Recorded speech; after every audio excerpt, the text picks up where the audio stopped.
This is 911. Do you have an emergency? Today on Rescue 911, a roadway horror. A girl is run down by a car while her family watches helplessly. I felt sure that she was dead. Doctors fight the clock to save her. Am I ever going to see him again, alive? Plus, an infant falls into a bucket of bleach. Oh my God, Learn how to prevent a common household accident from becoming a death trap. Rescue 911.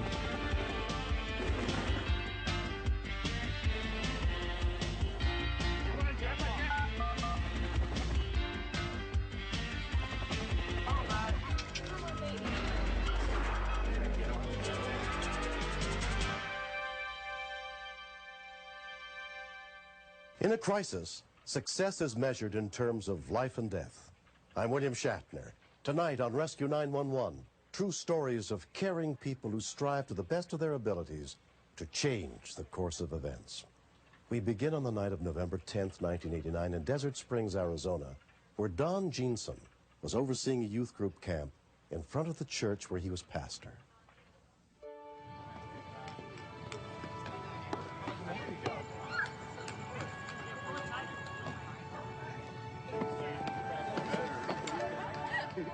Don's 12-year-old daughter, Susanna, was sharing a tent with a group of girls her age, including Beth Edelman. We were looking at pictures of all my friends. All right, everybody, we're gonna go on a hike. Even though it was late, we were all wide awake. We gotta go. We're gonna go. Around 11 p.m., Don gathered the group together for a walk through the neighborhood. Wait. Spread out and wait. We went on this hike down this small residential street. It was a nice night. It was quiet. I just felt that everything was under control.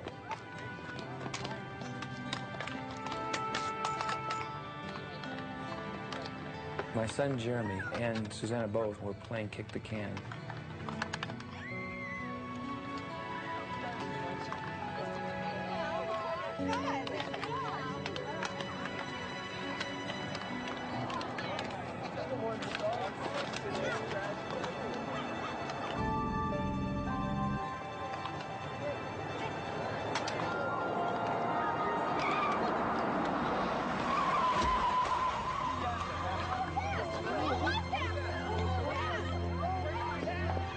I felt my life pass before me, and under my breath I said, "Oh no, not my daughter, not my daughter."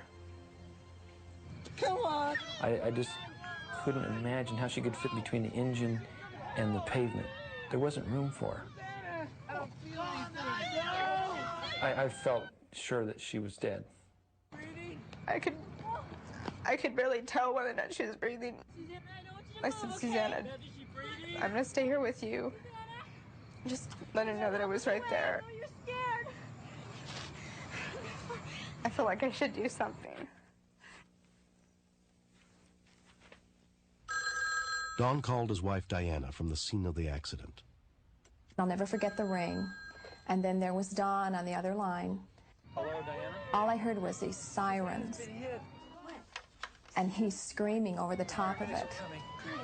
Nothing in your whole life can prepare you for those kinds of feelings. You see them healthy and happy playing one moment, and then you get the phone call. And you wonder, am I ever going to see him again, alive?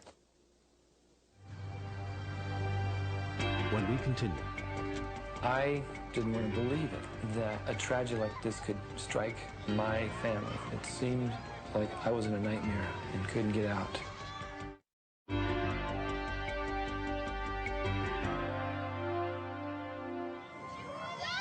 in less than 2 minutes, Glendale fire units got to the scene, including paramedic Armando Hernandez. Dispatch a helicopter. When we saw the pair of legs underneath the vehicle, I asked for a helicopter. We didn't know what type of head injury and internal injury she had, but we knew she was pretty serious. We're here to help you, okay? Sir, she won't respond to me. She wouldn't respond to me at all. And at that time, I could smell some flesh burning. Her arm was pinned against the exhaust pipe, and that's what was burning was her arm. Has anybody here got a floor jack? The driver who had hit Susanna went to get a floor jack from his house just 2 blocks away. We got a jack coming, okay?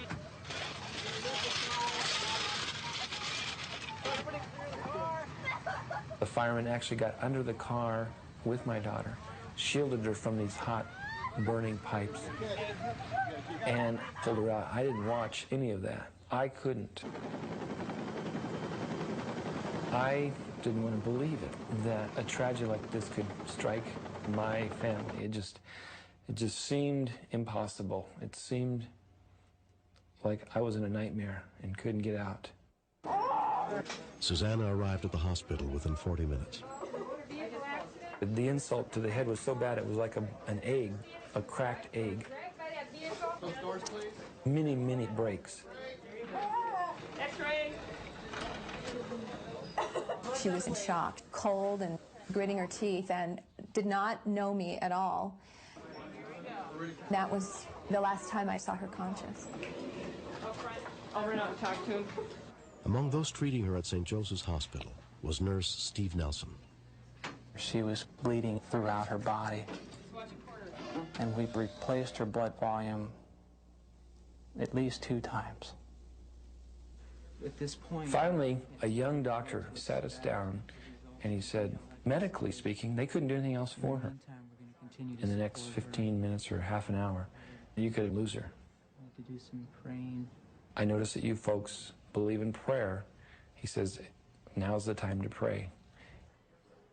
Well, we all joined hands, and then about a half hour after that, he said the bleeding has totally stopped. And we just knew it was a miracle. Susanna had broken more than a half a dozen major bones and suffered severe head trauma in the accident. Over the next couple of days, her condition deteriorated. In an attempt to ease the pressure and reduce brain swelling, doctors put her in a drug-induced coma. During the surgery, the neurosurgeon left off a large piece of her skull to allow for the brain to swell. Susanna's family came to the hospital every day. But during the following week, her condition continued to worsen. The neurosurgeon told them there was a procedure that might be used to try to drain the excess fluid on her brain. But the operation was very dangerous. If it failed, Susanna could die instantly. Literally, this is our last hope. It may not work. I have no choice.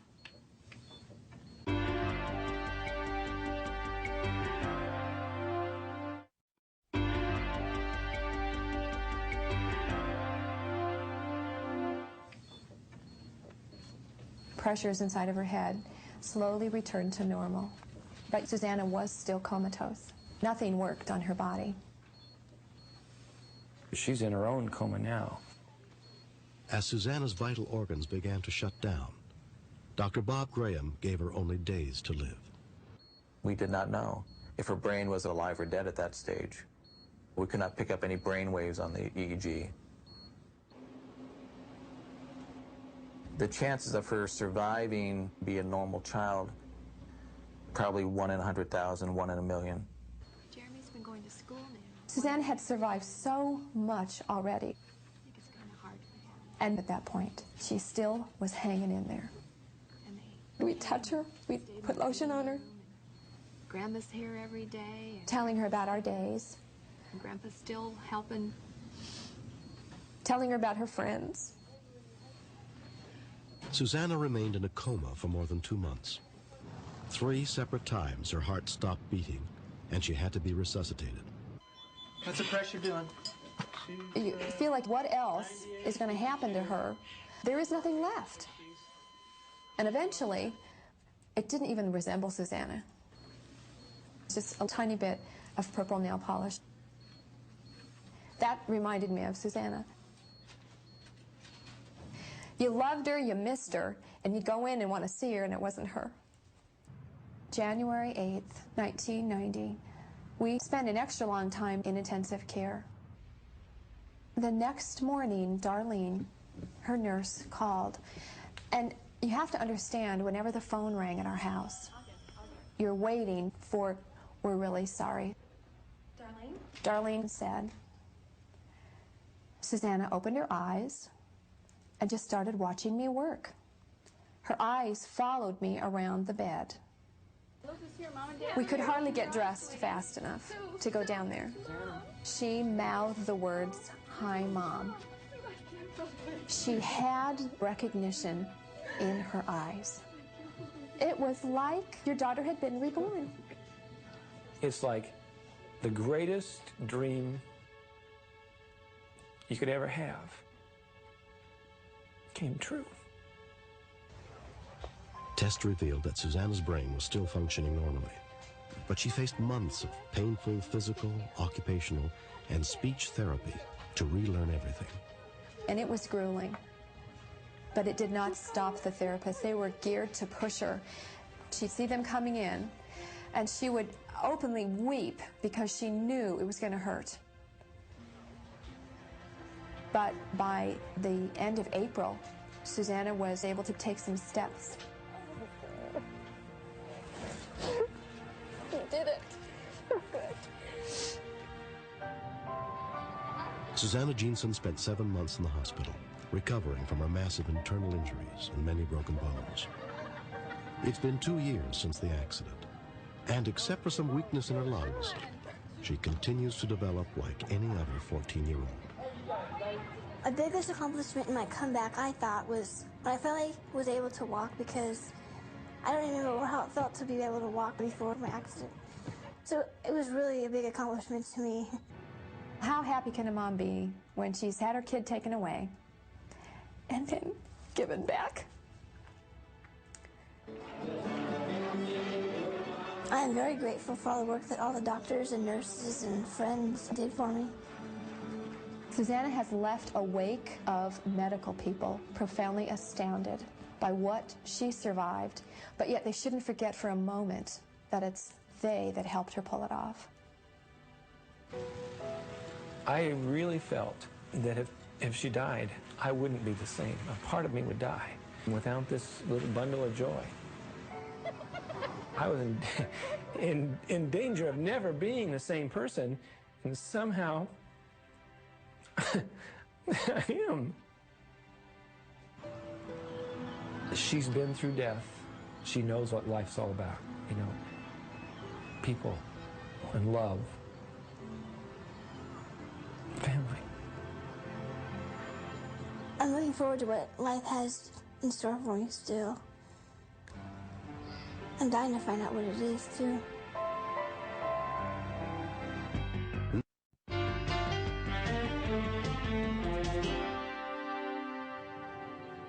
On November 21st, 1990, in Lebonon, Oregon, Edie Carrico was helping her sister Linda Eli prepare for their big family Thanksgiving dinner the next day. Cookies are done. All right. I hadn't really talked to Edie in a week, so we were kind of catching up on, you know, what had been going on in our lives, you know, and just being sisters.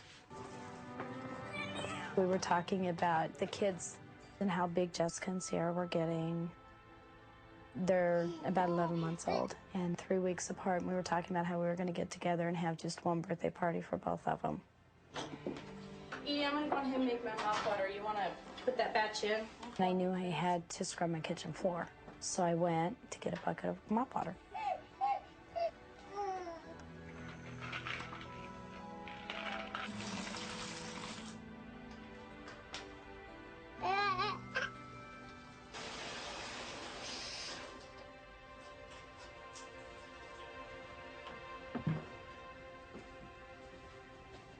I walked out and closed the doors thinking that the babies might accidentally go in there and get into it or spill it. We were going to lay the girls down for a nap. That way I could mop my floor and it'd be dry before they got back up.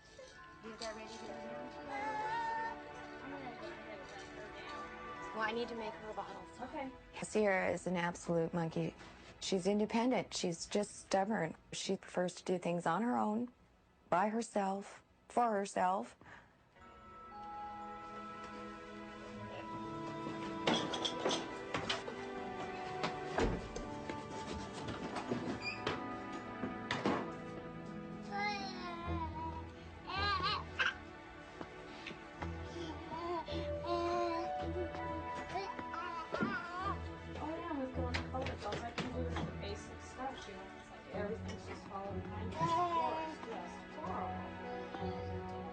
house is so small, there's just not room for everybody. So. Oh, yeah. Until you do a big family dinner, then you don't realize how much work it is. There's no way just one person can handle all of it unless you start about a month before. Have a baby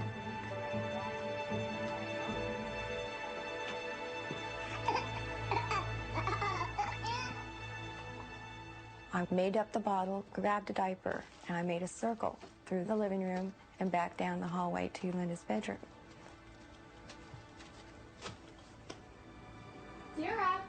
Sierra wasn't there. Jessica was. So I walked down the hall and figured that she had just crawled down to the kids' bedrooms at the end of the hallway. I was getting the cookies on a plate, and the next thing I heard was Edie screaming. She was just screaming a mother's scream when your child is hurt or you know they're gone.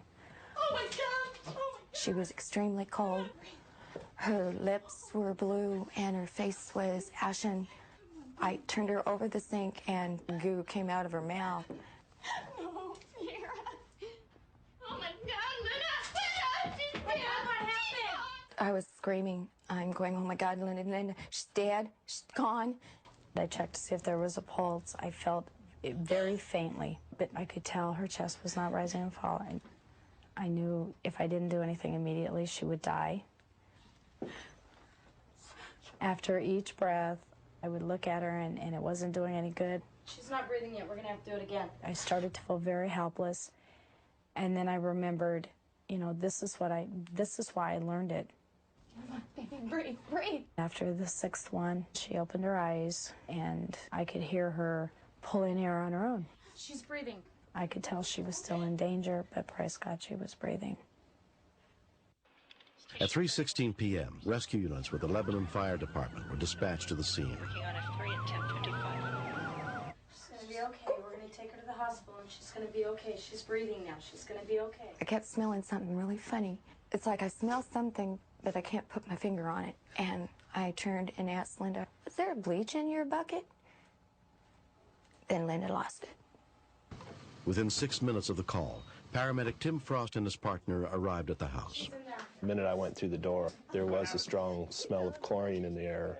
How long has she been in there? 5 minutes. The smell was strong enough to burn my own eyes.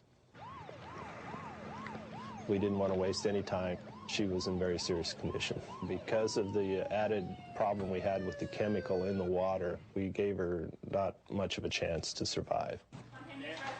10-month-old Sierra was taken to Lebanon Community Hospital, where she was examined by emergency physician Les Pliskin. When the child arrived in the emergency room, she responded to what we call noxious stimuli. From that point on, she became less responsive.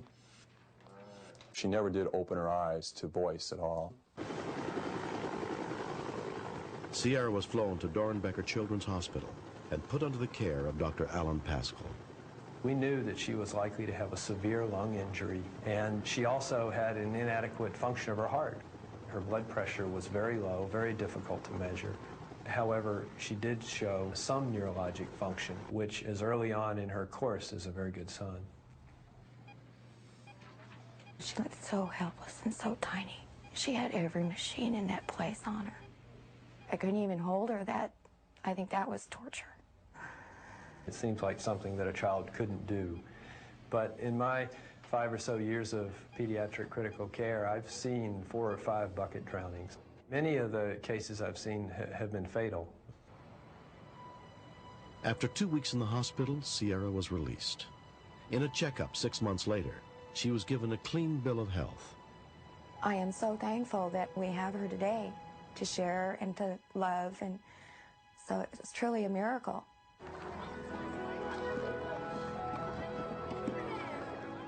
Over the last 10 years, hundreds of children have died by drowning in buckets.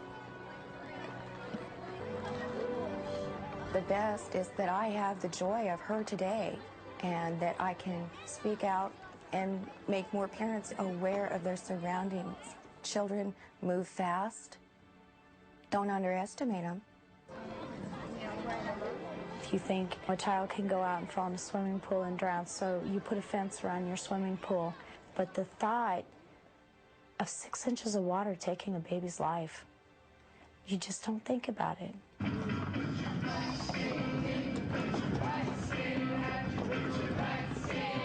Children have larger head sizes in proportion to the rest of their body. So one could picture the 1-year-old simply looking into the bucket, and they end up head down in the bucket and unable to get themselves out. I feel any parent, mother, father, grandmother, grandfather, aunt, uncle, should get CPR. I never thought it would happen to me. But at that time, I had the knowledge and I used it, and she's alive today because of it.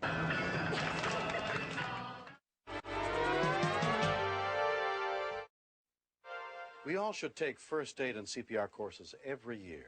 By learning basic life-saving techniques, we might be able to save the life of someone we love. This series is dedicated to all the men and women who answer our calls for help and are there when we need them most. I'm William Shatner. Join us again next week for more true stories on Rescue 911. Next, step inside the command center where the calls for help are answered and meet the real-life heroes who save lives. Stay tuned for another episode of Rescue 911. Next on Discovery Health Channel. Real life, medicine, miracles. Mr. Shapiro, step out of the car, please.